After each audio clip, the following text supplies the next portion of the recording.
Welcome to Evolve to Succeed, the podcast that brings together business owners, leaders and experts to talk about their business journeys and provide them with invaluable insights and explore the link between personal and business success.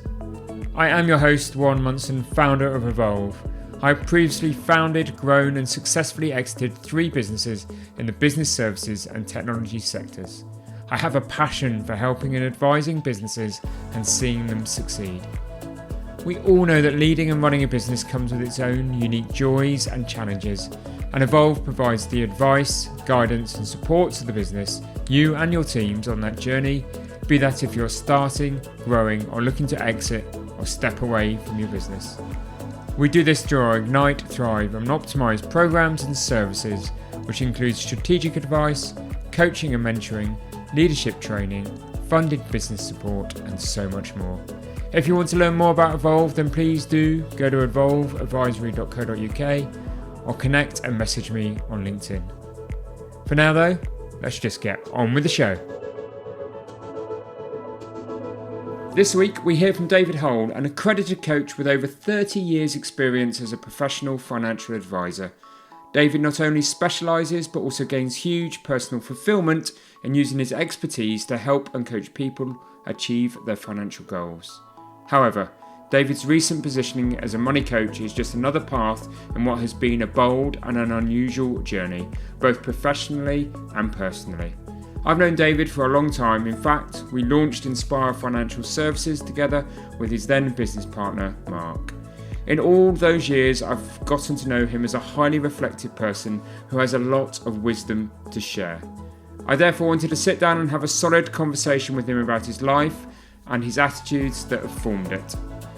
Amongst other topics, David talks about the journey from his first job as an estate agent to succeeding in various roles in the financial services industry, the difficulties of dating the boss's daughter, the time he took a job in Bahrain shortly after the Gulf War, his experiences of buying and selling a business, giving up drinking, and his somewhat serendipitous route into coaching.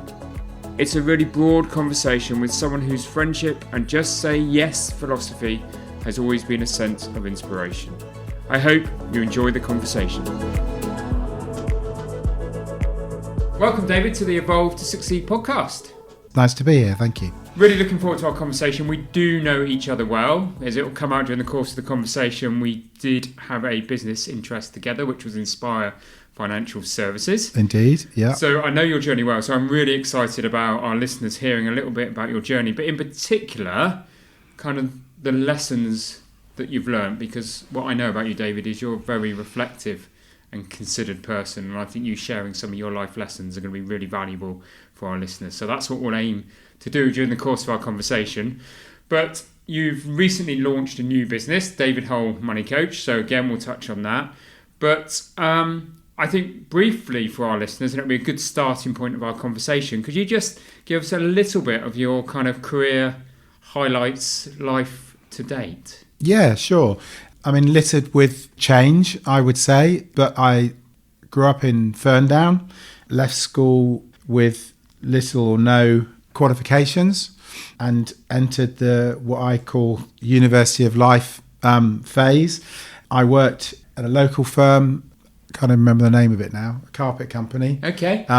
And got an opportunity to go and work in Cyprus for a family member, which I leapt at when I got an offer of a job with a plane ticket, and off I went.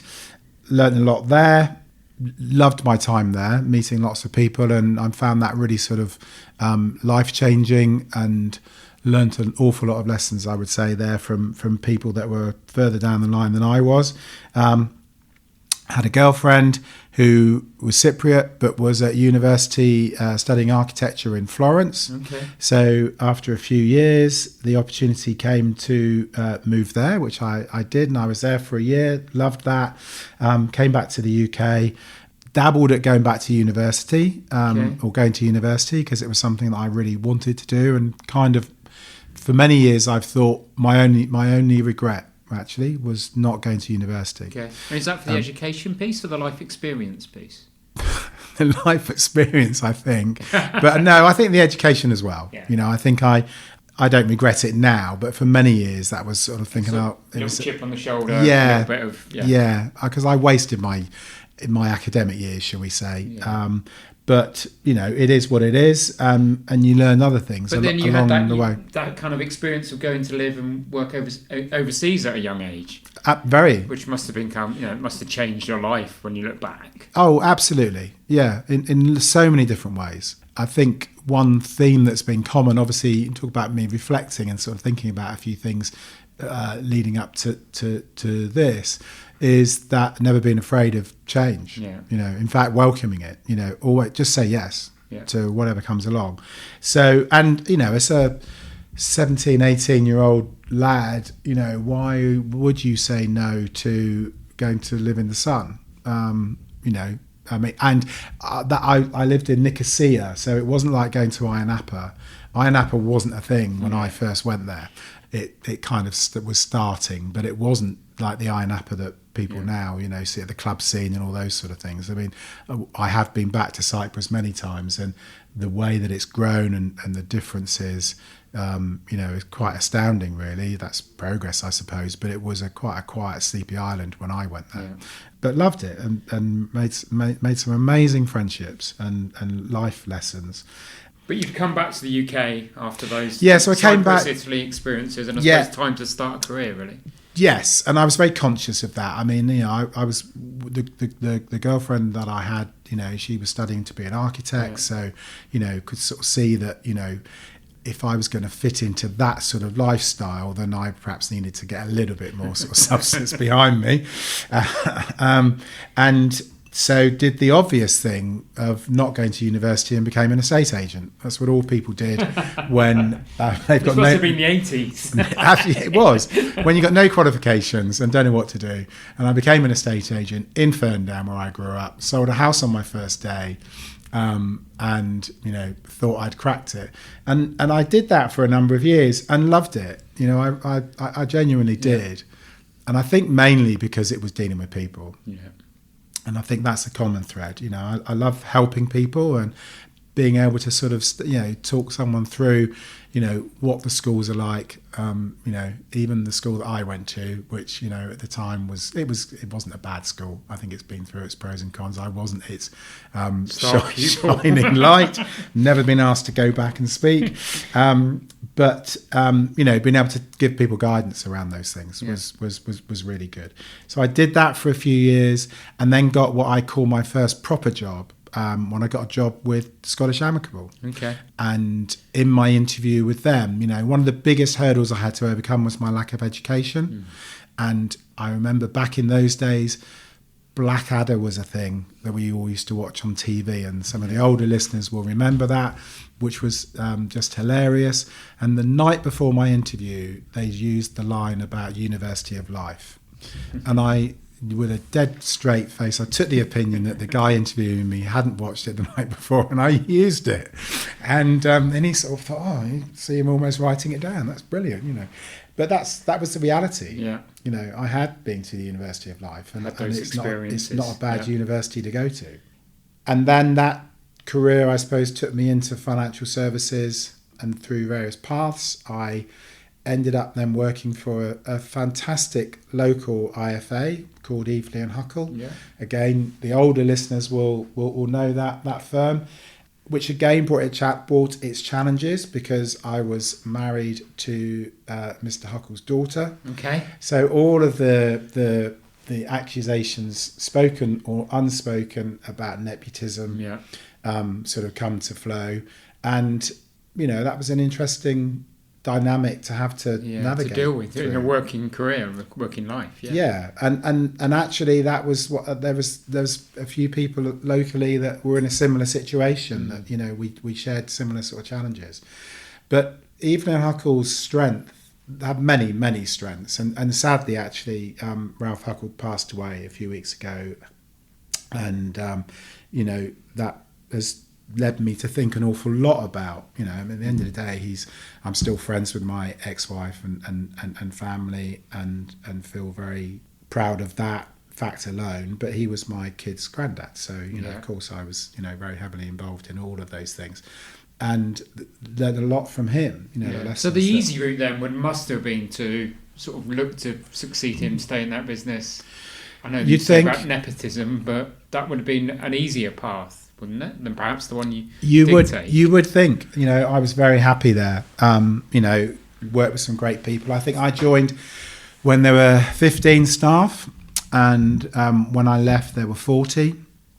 I think it got to sort of about 45 ultimately. And absolute career path, no problem whatsoever. Safe, secure. We'd moved. We had 2 children by that stage. We had a nice, quite big house, quite well set up. And then for whatever reason, and I don't actually know what triggered this, but was a bit bored. And it was a bit too not comfortable, because it was really hard work, and I used to work really, really long hours. And I think that's the byproduct of nepotism. You work longer hours. I was in earlier and I left later. Yeah, to prove that you were there. Yeah, absolutely, absolutely, to everyone, know, and that's not necessarily a bad thing, although not a healthy thing for the individual from a work-life balance side of things. But I don't know what. I think this is, again, sort of common through my life, was sort of looking for something a bit different, shall we say. And so I applied for a job with a company called Towery Law International, another firm of IFAs, quite a well-respected firm based in Windsor, owned by and still run by the Right Honourable Cecil Towery Law, which was quite unusual and certainly not in this day and age. And they have an operation in Hong Kong, and I applied for that. Okay. With, my wife fully on board with that. Let's go and have a bit of an adventure with the kids at sort of, I don't know what age they were at that stage, sort of 5 and 3 or something. What year was this roughly? Early 90s? I'm awful on years. Yeah, it would have been mid-90s actually, because we were there, still living there for the millennium. Okay. So mid to late 90s. And I'm awful with years. But I remember going for my first interview in Windsor, and at that stage, overlooking Windsor Castle, when the horse guards used to get ready in the parade ground before going out on the streets. And the guy who was interviewing me said, "No, you don't want to go to Bahrain, to Hong Kong. Yeah, you've got a wife and 2 children. You'll only be able to afford a shoebox of a flat. You should go to Bahrain, where you'd be able to get a nice house, and be much better for you as a family man." It turned out he was actually the boss of the Bahrain office, so I think he had a vested interest himself to recruit you in, to recruit me. But that made absolute sense. And then, it was like, well, yeah, okay, we'll do that. So, having done all the research and sold ourselves on Hong Kong and the gateway to Asia and what have you, it was like, no, we're not doing that now. We're going to Bahrain. But my wife was incredibly supportive. We were definitely in it together. It wasn't me persuading her. We were both there. That was a tough conversation to have with my father-in-law. Yeah. It was at the time of the Gulf War. Okay. That had just finished. So to tell my in-laws, that was also my employer, that we were taking their beloved grandchildren to live sort of, 3,500 miles away to a Muslim country that's just come out of, on the edge of a war territory. That was a tough thing to do. And I see now, as a father and recent grandfather, what an impact that had on them. But at the time, of course, you don't see it in that way. But that was, I don't regret it. None of us do, I don't think, I hope. I think we've all learnt and we all enjoyed the experience. But I see now what it did to my mother and father-in-law. Yeah, the impact on them. Yeah, which I perhaps would have dealt with it slightly differently, I think. Would you? I mean... Well, would I? Because, it's one of those things, isn't it, in life, I suppose. You deal with the deck of cards you got, but you sort of... I don't know, does it sound selfish? Do you just... You have to do what you think's right for you and your immediate family sometimes? Yes, and I'm faced with that now. My eldest son, Charlie, he's just got married, and his wife is Canadian. So, they've sort of pretty much stated that when they have children that they're going to move to Vancouver. Yeah. And initially I thought, well, that's cool. I'll go to Vancouver. We went out there for the wedding fantastic place, loved it. I'll go 3 or 4 times a year, no problem at all. But then having recently had my first grandchild through one of my stepchildren, it's like, oh, I'm not sure I'm cool with that. I'm not cool if I don't see her, Serendipity, David. You get what the card, you get what you deserve, I suppose. So, yeah, that's something I'm going to have to learn to deal with. But I the only thing I would say is they would go to Vancouver with my blessing. Yeah. And absolute 100% support. And maybe it was the way I handled it with my in-laws at that point. It could have been better. I think the biggest thing was that it was a bit of a shock, because I felt, rightly or wrongly, that telling them that we were going to Bahrain was me giving my notice. Yeah. And because the actual transfer or the posting was delayed because of the Gulf War, it was we knew we were going for about 6 months. So that felt a little bit, not betrayal, but it was getting more and more awkward. Holding pattern kind of thing. Yeah. So you obviously spent quite a bit of time out there. Had 5-6 years? No. 3 or 4. 3 or 4 years. Came back to the UK. Yeah. We always said that, my wife and I, that if any one of the 4 of us wanted to go home for any reason, we would just go. Yeah. We wouldn't challenge it, we wouldn't question it, we wouldn't try and persuade. And that literally could have been any one of the 4 of us. That's quite a good kind of hint and tip for anybody wanting to live life a bit eventually or do something different, isn't it? To have that kind of... You got to go... We went... I would say that we went as a team and we came home as a team. Yeah. We came home, found the house of our dreams, moved to that. I carried on working for Towery Law in the UK. Yeah. So for Towery Law International, looking after expats that had returned to the UK. So obviously I'd trodden that path myself, so I knew what that was like, exiting and re-entering the UK tax system. So I was travelling all over the UK doing that. So my areas were Scotland, Devon, Cornwall. So I was doing a lot of driving. Yeah. But loving that. I was a very keen golfer in those days, and to go up to Scotland when no one else was going, and it's like, we've got all these clients. So, well, I'll go, because you can play golf till 10 o'clock at night. So I could sit in a bar or I could go and play golf. It was brilliant, So I really enjoyed that part of it. But eventually, it got a bit tiresome, traveling too much and what have you. So decided to leave. And also by that stage, the company had been taken over a few times, and the family aspect of the business had well gone. And it was run by bean counters. At that point, and that didn't really align with me and my values. I didn't like the direction it was going in. So I decided to leave. Wasn't quite sure what I was going to do. Went to the pub on a Friday night. A friend of mine had said, "Oh, I've just been approached by this firm. It's not for me, but it might be interesting for you." And that was a local firm called Norris and Fisher, where we first met. And John Norris was looking to retire. Yeah. So he needed someone who didn't have any clients to look after his clients. So it was perfect, because I didn't have any clients locally. All my clients were, spread quite far and wide. Yeah. So that worked really, really well. And I was there for a few months. And then my business partner, Mark, who was a friend of mine, Mark Lambert, he was my best man at my first wedding. So, we knew each other very well. He'd come to Towery Law to work with me there, and that was kind of the thing. It's like, I'll go and see what Norris and Fisher is like, and if it's any good, then you come along. And a few months later, so he did, and we brought that. Worked with John very, very well. So did the buyout. In your business as sort of co-shareholders, I think the purchase agreement was 2 sides of A4. Yeah.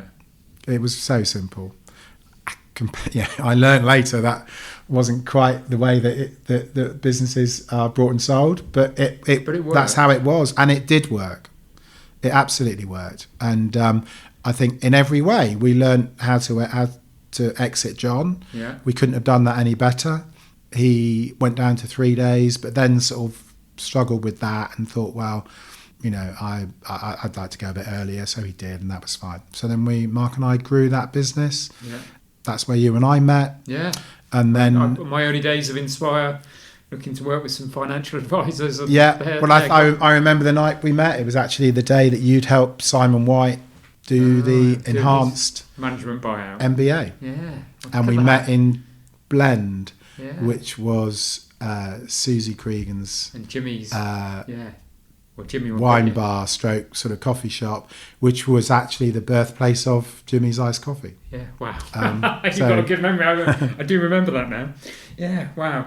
And so you built that business with Mark, so that experience of being a sort of SME owner-manager, how did that compare for you to kind of that life in a corporate? Because there's quite a difference in a transition, isn't it? And Massive. People out there maybe think I'm going to start my business, maybe working for a large business, and then go and work for themselves. I think the things that I like and know that I like, so complete autonomy, I loved. I'm not a detail person, as you and I well know, and therefore working, and that's quite a big difference to what I'm doing now. But Mark is the detail person that I needed to be able to play to my strengths, and vice versa. And we always said that I could never have done that without Mark. But Mark probably, hopefully, I think would say the same. You know, we worked really, really, really well together, and it was the definition of 1 + 1 = 5. But it's interesting because people do say typically don't start a business with friends or family, but you did that with your best mate. Yeah, and it worked. Yeah, I think we'd worked together at Towery Law. Okay. Long enough to know that we could work together. Yeah, so that risk wasn't there. And he definitely learned that I was a difficult person to control. And I mean, at one stage he took a supervisory role where he was sort of supposed, I suppose technically he was my supervisor, and it was like, just leave, don't. But it was a great don't constrain me. I think you've said it right. From the outside.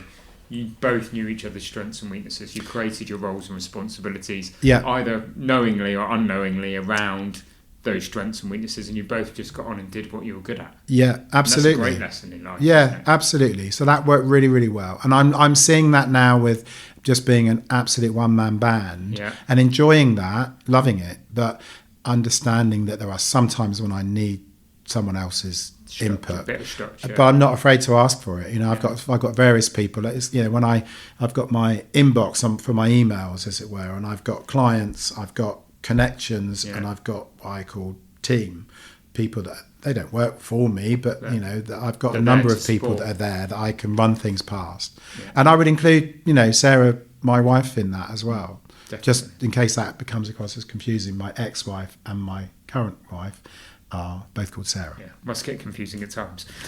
Not for me. But you did sell that business, didn't you? So what year did you sell that business? I'm rubbish on years. Broadly. I'm not going to ask you a year's question again. No, don't. Broadly, 5-6 years ago? Yeah, about 5 or 6. Well, it I suppose longer than that, really, because we sold it to Succession, who are like the IFA equivalent of SJP, so a big national. And we aligned with them, so we were working with them for about 5 years. They were courting us, but we were under their umbrella a little bit. Yeah, so by the time we actually did sell, which was always the intention, all that was a change of business card, really. So it was quite a smooth process from that point of view. An experience of selling a business, obviously, coming out of a business, leaving a business. When it's a job to start your own business and do new exciting things is something, but selling a business is a completely different experience, isn't it? Yes, and it's traumatic. Yeah.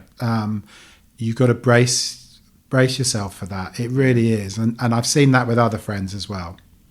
Going through that whole process, you've got to have conviction that you think you're doing. And we certainly had to do that because we had our lawyer and our accountant telling us categorically not to do that deal, and that was you as the accountant, and I'll never forget that. But and Mark and I, it tested our relationship massively. We had a few sort of times, when there was some, it was a bit, we locked heads a couple of times. Why are we doing this? But anyway, ultimately we did do it. My takeaway from that is, if you're going in an ideal world, take a clean break. Yeah, do what you need to do the transition, and get out. Take a clean break. Because actually the trauma came afterwards. Okay. The sale was stressful for sure for a couple of years. It was very high levels of stress, but then we did it, and that was fine. But the trauma came afterwards. Okay. And alongside all of this, I think, especially I look back at the photograph of when we signed. I was fucking massive. And it's an embarrassing photograph from a, weight point of view. But I look at it from time to time because that motivated me. So I went through quite a lot of personal change at that time. I lost quite a lot of weight. Yeah. I lost about 5 stone in total. I was 121 kilos. I think I got down to 89. Yeah. Not there today, sadly. But I learnt a lot through that. I did that through using a coach. Yeah. So that really sort of inspired me and thought, well, I love coaching. So why don't I go and follow that path? So I actually did some coaching qualifications. Yeah. I remember now. I remember when it happened. I've got fortunately, I had a family home in Spain, which I've inherited now, and I own. My brother wasn't interested when my mother passed away, so I brought him out, and that's been a great bolt hole. Yeah. A separate story, really. But I was there. I couldn't sleep one night, and woke up in the middle of the night and drafted actually what I'm doing today. But that was kind of around coaching, and it's like, no, I really want to do that. So I actually signed up for a Tony Robbins coaching course when I was there. And one of the reasons for doing that was that it was an absolute 30-day, no quibble, refund. And when I looked at the content and what was involved, I realised I didn't really have the headspace or the time to do that then. So I didn't pursue that, but I did want to pursue the coaching. So I went and did some coaching qualifications, and actually with the thought of doing it around change and maybe career change, maybe weight loss, those sort of things. Didn't have any inclination of doing it around financial services. Strange thing, because that was your background. That's where the knowledge is, isn't it? That's where you can share some experience. Absolutely, but that wasn't the plan at all. And then Charlie sent me an article from the Times, I think, where Octopus Investments had bought a money coaching business. And I was in particular trauma with the whole succession side of things. It wasn't, it was causing me an awful lot of stress. And then it was like, well, that's my stepping stone. Yeah. It was unbelievable, the coincidences.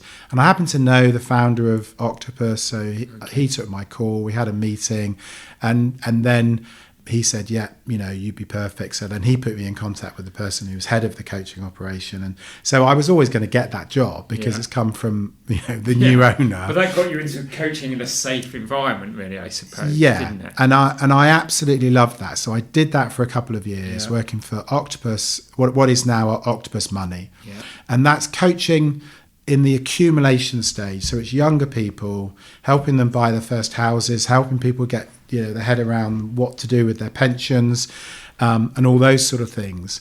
And it was a very low cost operation. It's like £300 a year that the individual would pay. It's all people in the workplace. And I absolutely loved it because I was coaching, and just every day. But I was doing sort of between 6 and 8 meetings a day. Yeah. You don't get the headspace to, at the end of the day, I was brain dead, absolutely brain dead. And Charlie said to me, my son said to me one day, he said, you must be given so much better coaching sessions at the beginning of the day than you are at the end because you're just, and it's like, well, actually, most of them are very similar. You're having the same conversations, saying the same thing, look at the risk of your pension fund and maybe think about increasing and get your budgeting sorted out, all these sort of very good principles. Yeah.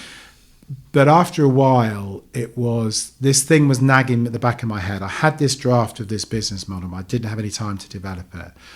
And financially, Octopus wasn't working for me either. So there were a few things that we did that all ran along concurrently.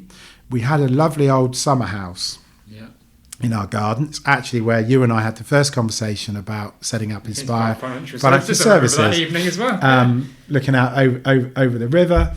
And we knocked that down and built a new summer house with a view to it being my office initially. And then it was like, well, no, we could do this as an Airbnb, it'd be a source of income.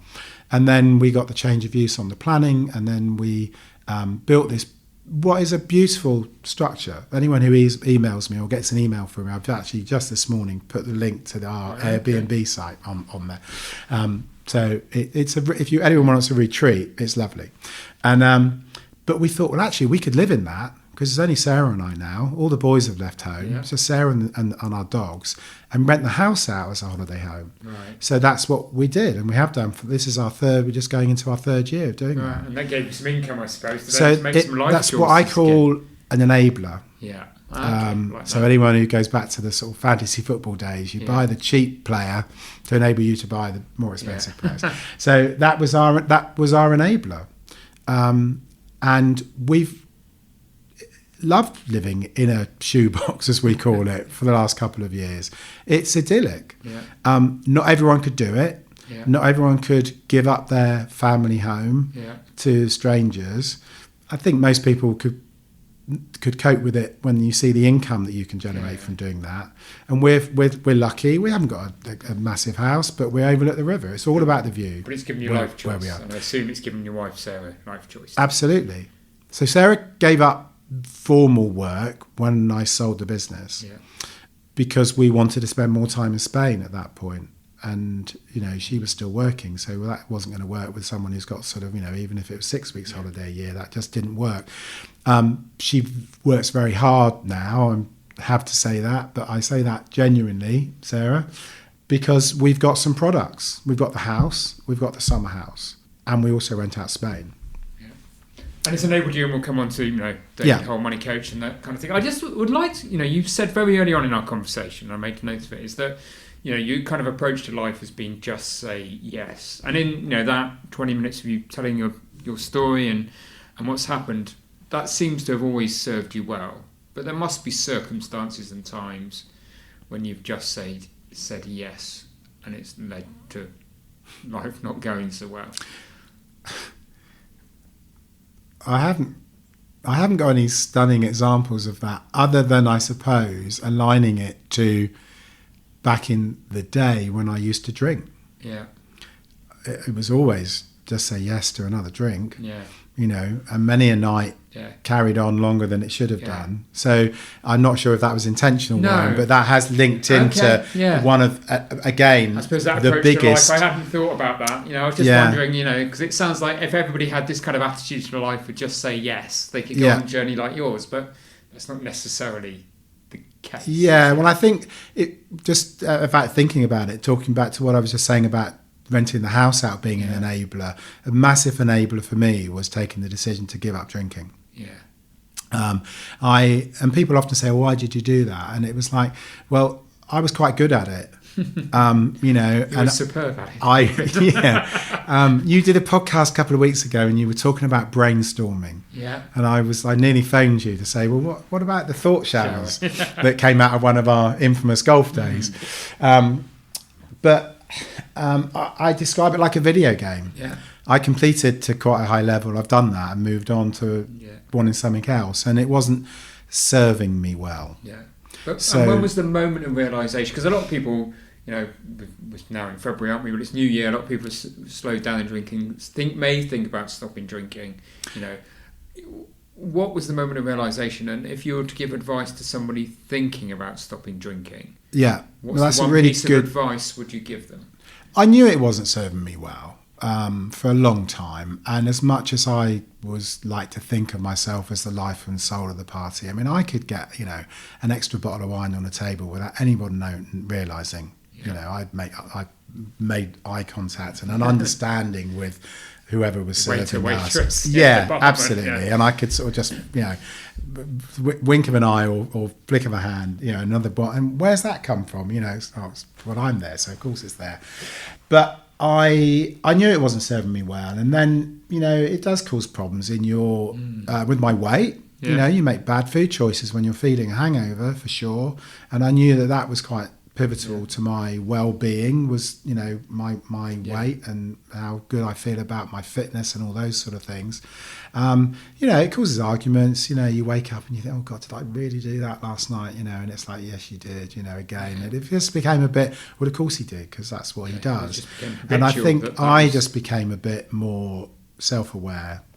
And I knew Sarah once it was causing problems between us as well. Even though we had some great times, both of us, we both enjoy a drink, and we had some amazing holidays and nights out and what have you. But sometimes it would, the wheels would come off, and I decided to give up for 3 months. Okay. So that's not giving up drinking. No. That's giving up for 3 months. So that wasn't this big daunting thing. This was just for health and to lose some weight. 3 months. Yeah. So anyone who's toying with the idea, do that. Yeah. Because I feel really fortunate that I didn't need any outside help. Yeah. And I think partly because I was only giving up for 3 months. Yeah. So I didn't join AA or anything like that. And it wasn't a daunting, I can do 3 months, and imagine what my, how much weight I'll have lost alone and what have you. But I very, very, very quickly saw the benefits in terms of energy and feeling more alive, waking up early in the morning, mind racing with ideas. I've always been, quite creative. I can, wake up in the morning and I've got another business plan that's sort of sat there for something else, that sits on a shelf and I don't action. But just having that new lease for life. So that I would strongly say that to anyone. Yeah. People laugh and joke about dry January and all the rest of it. Do 3 months. Yeah. And then I'm not anal about it as well. Sarah still drinks and I'm still the one sort of, putting wine in the glass. But that's not a problem and never has been. Just give it a go. And even if that enables you to stop drinking, lots of people now don't drink during the week. I'm interacting with lots of people in the business community, and that's a common situation. You don't necessarily have to go the whole 9 yards, but it worked for me. I'm all or nothing. Yeah, well, I think we're seeing that during the course of this conversation, David. But I do love that, that hint and tip. Just do it for 3 months, see what the benefits are. Yeah. It probably takes away some of the peer pressure, doesn't it, as well? Yeah. Because you can just say, look, for health reasons, I'm just going to just going to lose a bit of weight, get a bit healthier. Everybody kind of accepts that. Yeah. Whereas there is that, you're stopping drinking, are you? Type. Yeah. If you say I'm going to stop forever. And it's amazing how many people, they take you to one side at a social event and they want to have a more meaningful conversation about it. But I think also, I've looked back now and I hadn't even thought about this until literally this conversation. But, certainly a big influence in my life and what I'm doing now is the fact that my dad passed away at 64.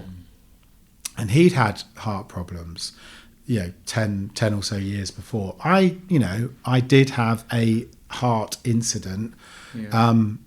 Crikey, where are we now? Well, almost 10 years ago. I won't ask you the year. No, it was 2014. I know the year.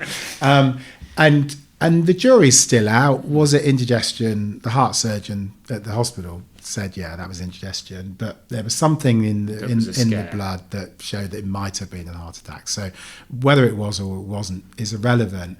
But sooner or later, once you start loving life, then I think you respect it more. And it took me a long time to get to that place. Like that, when you start loving life, you respect it. And that's come out of nowhere. That's not written down or anywhere. But that's how I feel about that. I started to love life, and then why would I jeopardize it with fucking it up basically sometimes over drinking too much? Yeah, great philosophy to have. Thank you. It's a really valuable conversation and part of your journey that it's been nice for you to share. So thank you, David. It's one of my one of quite a few proudest achievements, I think. Your approach to life, this philosophy of saying yes, this ability for you to want and accept and deal with change, clearly has had a big impact on you. What effect do you think that's had on the way perhaps you brought up your boys? Obviously remarried to Sarah. She's got 3 sons as well, so there's sort of been around 5 children and that kind of thing. Do you think your approach to life has impacted your children? In some ways, yeah. I mean, I think both of my boys are, in some respects, very different. In other respects, actually quite similar. But I think I see that side of me more in Charlie. Yeah.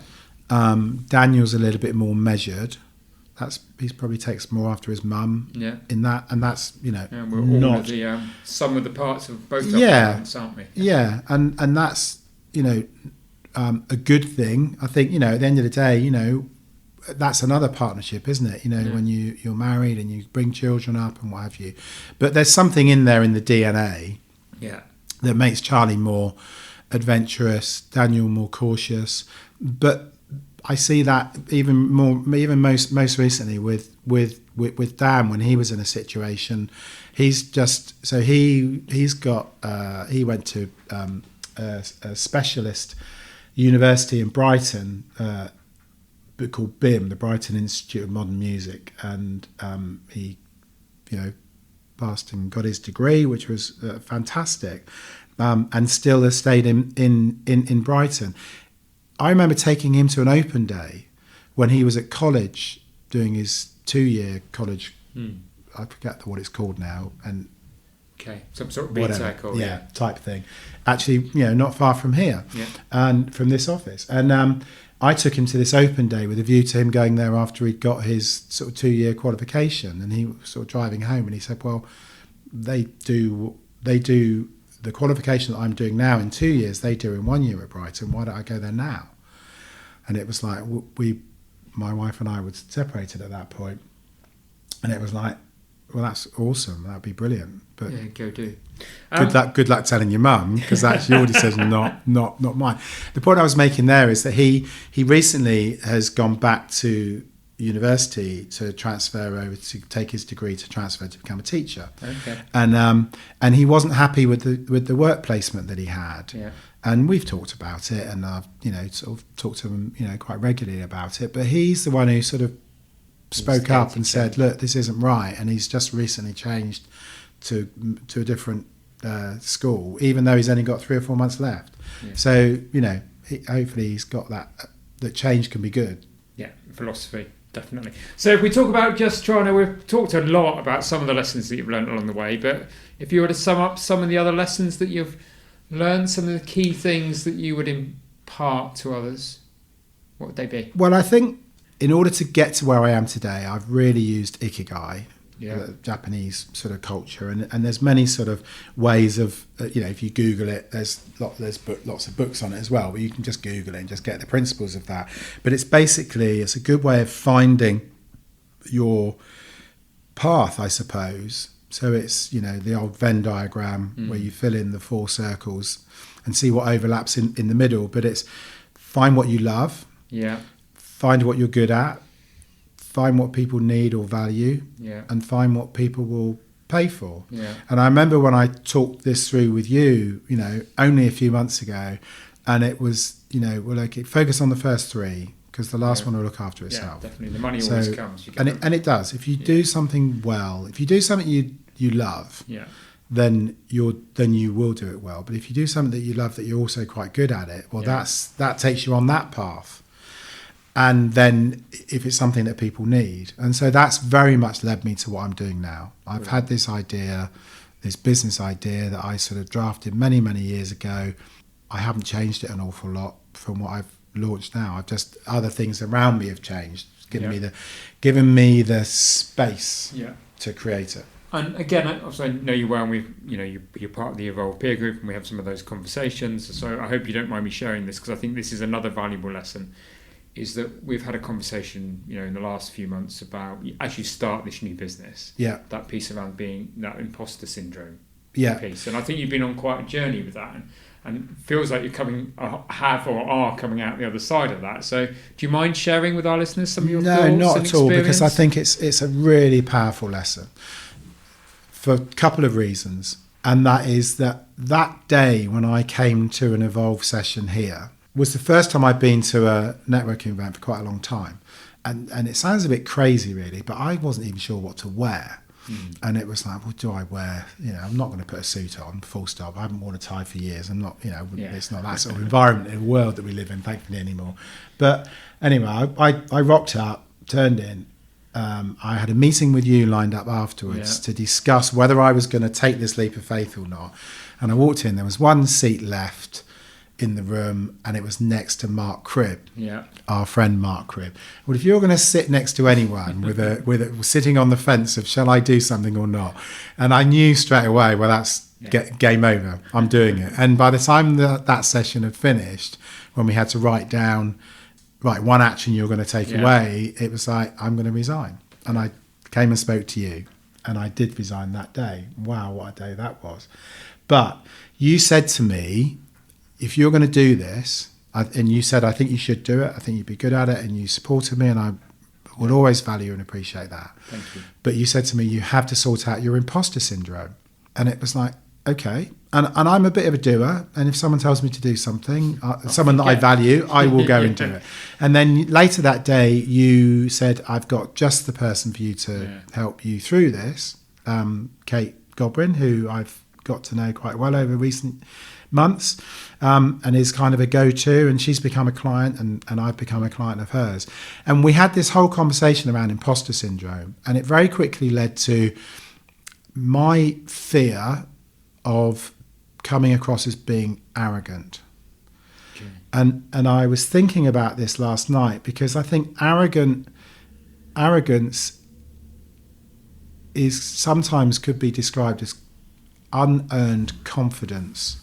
So obviously, from the point of view that you haven't earned the respect of the people you're talking to, they don't know your background, so they think that you're just being arrogant. And I had a fear of that. And to be fair, most people that I've sort of spoken to sort of look at me a bit weirdly, think, what are you talking about? You looked at me like that on that day. I it's like, remember that. You said to me, you say some things, David, and I think, what the fuck are you talking about? And it's like, okay. But in this coaching session, we very quickly realised that if you change the word arrogant for confident, then that was a game changer. And because I was an IFA for 35 years, so I'd like to think that I've built up some expertise and some knowledge and some experience that maybe gives me the right to be confident. Yeah. And then if you're confident and not arrogant, well, why wouldn't you want to share that with the people that you're working with and people you're helping? Yeah. So that for me has been an absolute game changer. That was the game changer. Yeah. So thank you for pointing me in that direction. No problem whatsoever. That's what we're here to do. So if they've got a couple of just final questions, but before I do that, obviously you have now set up David Hole Money Coach. Yeah. As you said, an idea that originated 3, 4, 5 years ago maybe. But what does David Hole Money Coach do? So I think it's easier to start with what it doesn't do. Yeah. So if you compare it with an IFA, I don't sell products, I'm not regulated, and I will never put an application form in front of a client again. And I don't give formal advice. Yeah. So because I'm not regulated to do so. But I am qualified to help people to work out what they want from life, how they want to spend their time. So that comes down to almost an aspect of Ikigai. It's like, find what you love and do that. Very, very simple terms. And what I do is help people to sort of create that dream and say, right, okay, well, what is it that you do want to do? Let's say in retirement. So a lot of what I do is answering the question of how much is enough. But it's how much is enough ... Yeah. How much is it enough to retire? How much is enough to sell my business? How much is enough to get divorced? How much is enough? Is that redundancy that I've just been offered enough to enable me to do what I want to do? And answering that question takes a bit of work from the individual, because I send people away all the time, say, right, you've got to go away and you've got to start dreaming now. That's the coaching bit, isn't it? Yeah, absolutely. And I absolutely love it. I mean, I really, really do. And it's like, okay, well, just paint me that picture metaphorically. Don't paint me pictures, but metaphorically in your own mind. Go away and sit down and talk with your partner and think about, seriously, what do you want to do in your retirement, let's say. But then make it real. You know, everyone says, I want to go on holiday 3 times a year. Great. Where do you want to go? What does that look like? You know, a great example of that, of doing what you want and what have you, is that we very sadly lost my mother-in-law last year. And we knew that we were having our first grandchild in January. So we knew that we had this sort of period of time when we weren't going to then be going off to Spain for 6-7 weeks at a time, because Sarah wanted to be around, our beautiful granddaughter. So I said to Sarah, right, what you've got a period of time that you're never going to get again now to do something for you, do something that you really want to do. And she thought about it and sort of worked it all out, and then decided to go to India. So she went to India for roughly a month. And I say that because when I dropped off at the airport, she didn't have a return flight booked. She didn't know when she was coming back. Within a few days. Some people doubted that, but I was quite confident she was going to come back. Well, because of the grandchild, obviously, and also she didn't know where she was going to fly home from because she didn't know a route. So do what you want. Yeah. And I dropped her at the airport, and I went off to the Lake District for a few days, walking with one of our dogs, and it was just amazing. Yeah. So I found what I want to do, and she sort of did what she wanted to do, and that was the perfect scenario. Not sure if that really answers the question, but it's find what you really, really want. And once you've defined that, then I can tell you how much you need to do that. Work out the financial consequences and a route maybe to get there. So don't be the richest man in the graveyard. Yeah. Don't run out of money at 72 if you're going to die at 90. Yeah. And we can work that out, Brilliant. And I've got really good software that does that. Brilliant. Very clearly. Fantastic, David. 2 final questions. If you went back to that school leaver at 16 with no qualifications, what advice would you give your younger self, David? Well, I think I think here's how I'll answer that. To an 18-year-old, not 16-year-old. But when Charlie got his A-levels, he was a musician and he wanted to follow that path. And rather than go to university, he put those away in a drawer, because I said, you can always come back to those. You'll get into any university pretty much you want. If you choose that path, go off and follow your dream. Okay. And I like to think I would say the same to me, because life's for living. I'm a great believer in that. And even if you come to that later in life, it is, you've only got a certain amount of time left. You can't control what's happened to what's got you to where you are today. Yeah. You don't know how long. None of us know how long we've got left. Yeah. So live every day to the fullest. And that probably does merge into my traditional last question: is what is your personal definition of success, David? I think that fill every day doing, having freedom to say yes or no to any situation. Brilliant. And having the balls to say no to situations that you don't like. Don't stick in a job or relationship that you're not happy with. And that will lead you down to, so if you do what you love, then that's success. Brilliant. David, if people want to learn more about you and more about David Hole Money Coach, where can they go? Let me just point you to my website, which is davidhole.uk. Perfect. Thank you, David. Thank you for sharing so much of your own story, your own journey, with so much candidness and honesty. It's been a great conversation. Thank you for being a great guest. I've really enjoyed it. Thank you very much. Thank you for listening to the Evolve to Succeed podcast. My hope with every episode is that you've learned something new or heard something that challenged your way of thinking and further motivated you on your path towards becoming a more knowledgeable, informed and inspired individual and business leader. And don't forget, if you'd like to learn more about Evolve and the services we offer and how we can help you and your business confidently start, grow and exit, then please go to evolveadvisory.co.uk. Please also help and support this podcast by subscribing, liking and giving us a positive review on your favourite listening platform. Thanks for listening and see you next week.